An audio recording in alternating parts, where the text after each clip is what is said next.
বিসমিল্লাহির রহমানির রহিম। সুপ্রিয় দর্শক, আসসালামু আলাইকুম। ৭১-এর সামনে ২৪-কে বড় করে দেখানোর যে ষড়যন্ত্র শুরু হয়ে গেছে বাংলাদেশের রাজনীতিতে, এটা দেশের জন্য ভালো কিছু হবে না।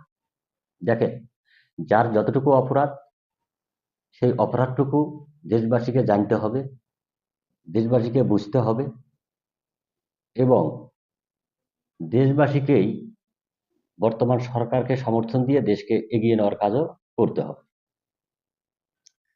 ১৯৭১ সালের মহান মুক্তিযুদ্ধে যারা বিরোধিতা করেছিলেন, তারাই এই ২০২৪ সালের গণ অভ্যুত্থানটাকেই বড় করে দেখানোর চেষ্টা করতেছেন। কারণ তারা যদি ১৯৭১ সালের মহান মুক্তিযুদ্ধটাকে ছোট করে ২০২৪ সালের গণ অভ্যুত্থানটাকে বড় করতে পারে, তাহলে তাদের যে গায়ে দেশদ্রোহী, দেশবিরোধী রাজাকারের একটা তকমা আছে, সেই তকমাটার থেকে তারা রেহাই পাবে। এই ধারণার থেকেই তারা সবসময় ২৪কেই বড় করানোর জন্য রাজনীতির মাঠে উঠে পড়ে লেগেছে। দেখেন, ১৯৭১ সালের মহান মুক্তিযুদ্ধের মাধ্যমে আমরা একটা স্বাধীন পতাকা পেয়েছি, একটা স্বাধীন সার্বভৌমত্ব পেয়েছি, আমরা বহির্বিশ্বে স্বাধীন জাতি হিসেবে একটা স্বীকৃতি পেয়েছি। আর ২০২৪ সালে আমাদের সেই স্বাধীন রাষ্ট্রে একটা সরকার ফ্যাসিস্টে পরিণত হয়েছিল। সেই ফ্যাসিস্টকে বিদায় করে দেওয়ার জন্য ছাত্র জনতা, শ্রমিক, সাধারণ জনগণ সবাই মিলে একাকার হয়ে আমরা বিতাড়িত করেছি। বিদায় গণ অভ্যুত্থান সফল হয়েছে।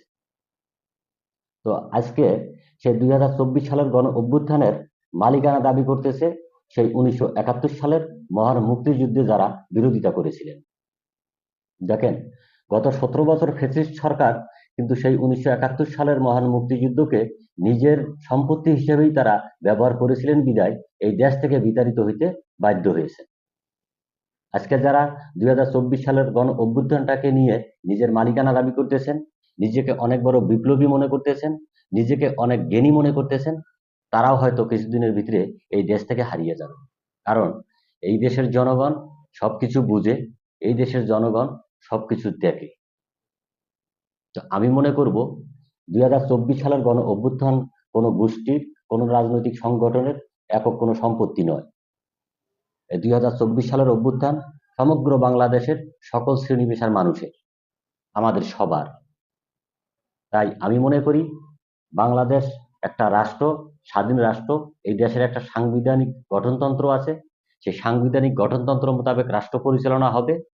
সেই সংবিধানকে যারা কিঞ্চিত পরিমাণ অবমাননা করার চেষ্টা করবেন, তাদেরকে রাষ্ট্রদ্রোহী বলা ছাড়া আর কোনো উপায় থাকবে না।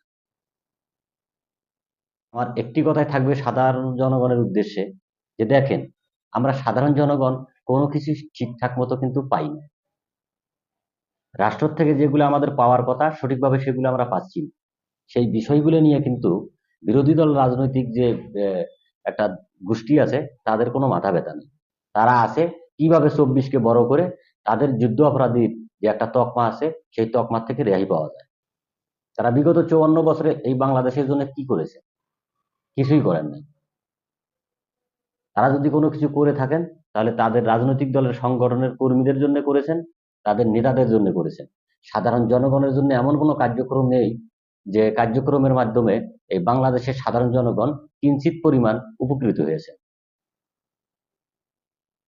সাধারণ জনগণের এখন ভাববার বিষয় বা অনেক চিন্তা করেই আহ, পথ চলতে হবে বা আগাতে হবে।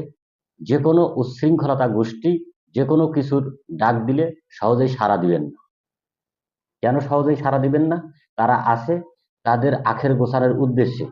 তারা ২৪কে বড় করতেছেন ১৯৭১ সালের তাদের দেশবিরোধী রাজাকার যে একটা তকমা আছে, সেই তকমা থেকে বেঁচে যাওয়ার জন্য। ভালো থাকবেন। আসসালামু আলাইকুম।